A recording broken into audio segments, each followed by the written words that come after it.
Pakistan, 1996. Fatima Bhutto's father, Murtaza, is locked in conflict with his sister, then Prime Minister Benazir Bhutto. They have committed genocide in Karachi. They have killed numerous people in extrajudicial killings. Their time in office is coming to an end. A left-wing radical, Murtaza had split from Bhutto's Pakistan People's Party, moving into opposition and accusing Bhutto's administration of widespread corruption. Then in September 1996, gunfire erupts at his Karachi home. Murtaza and 6 others are shot dead by police, who claim they were fired on first while attempting to search his car for explosives. Opposition groups accused Benazir of state terrorism, charges she denied. Your father was gunned down outside your home when you were 14 years old. How has that affected you throughout your life? Tremendously. You know, I was 14 years old. I was very close to my father. I was inside the house. We heard all the gunfire. We heard all the shots. You know, when we finally found him I saw him die. It certainly broke me. I think maybe also of myself as 2 parts. The first before and the second after my father's death. But it has made me determined. It decided for me that there was no stopping, that we had to keep living, and we had to survive. And it certainly made issues like injustice, like violence, really central to me. And I know I'm not alone, though. You know, I know many people, neighbors, friends, other Pakistanis who have also lost fathers in this way, who've lost brothers. Violence, unfortunately, is something that unites most of us.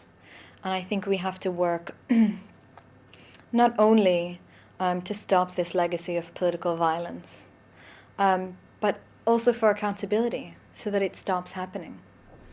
It must have been a double tragedy for you, though, obviously, once your father was killed, and then for you, when your mind suddenly thought Aunt Benazir had something to do with this, as far as you were concerned.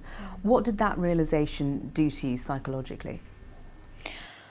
Well, it was devastating, because I didn't just lose my father, I lost my father's family as well. I lost my aunts in one go.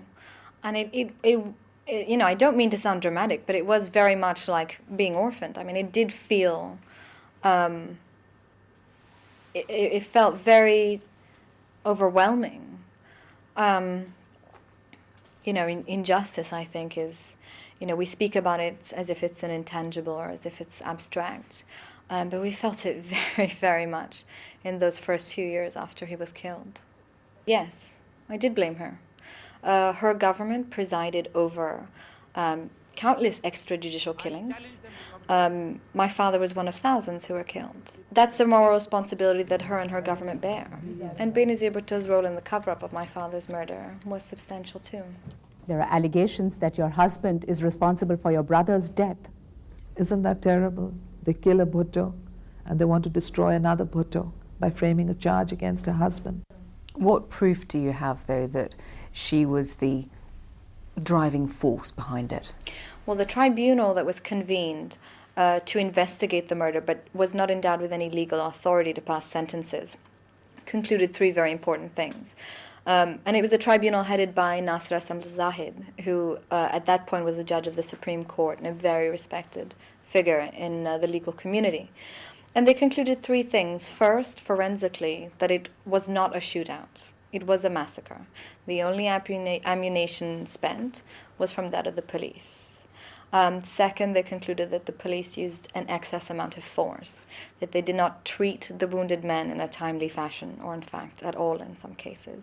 And third, they concluded that the assassination could not have happened without approval from the highest level of government. Fatima, your family has endured such sadness over the years. In your lifetime, there have been 4 immediate Bhutto family members who have died, none of them through natural causes. Is the Bhutto name a blessing or a curse? For me, ultimately, it's a name. It's just a name. You know, it's funny to be held accountable to a surname. I think if you change my name, it doesn't change who I am.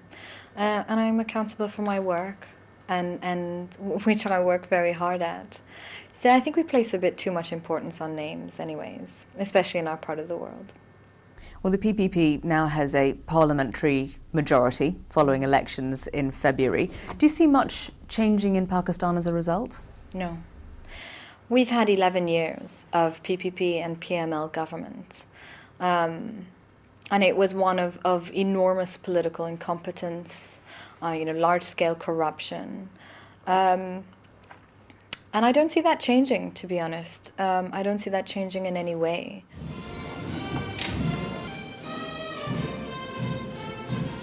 Ultimately, in Pakistan, it seems that power doesn't really change hands. It's the faces that change. But ultimately, their goal is the same. Pervez Musharraf has been a close ally of the US ever since the war on terror began. But you've called on Washington to basically butt out of Pakistan and also of the Middle East. But is it realistic to tell them to just, stick in their own backyard, particularly, in this day and age when terrorism is a global concern? Sure. What other way do they go about combating it other than the way they are? Well, they don't combat terrorism by empowering a military dictator. They don't combat terrorism by arming Pervez Musharraf to fight his own people. They can't combat terrorism by launching airstrikes in Bajaur, in the federally administrated tribal areas of Pakistan. I think that only breeds hate, that only breeds fear, and it only perpetuates a cycle of violence. Pakistanis are opposed to terrorism. Pakistanis have lived with terror. We lived with it before 9/11. We lived with terror attacks before 2001. It's absolutely in our interest to fight terrorism. But when people feel that their government is working for a power that is not coming from the people, or a foreign power, they tend to be less sympathetic to their government. They tend to work against their government. And surely that's not productive for ensuring peace in the region. The 2005 Pakistani earthquake.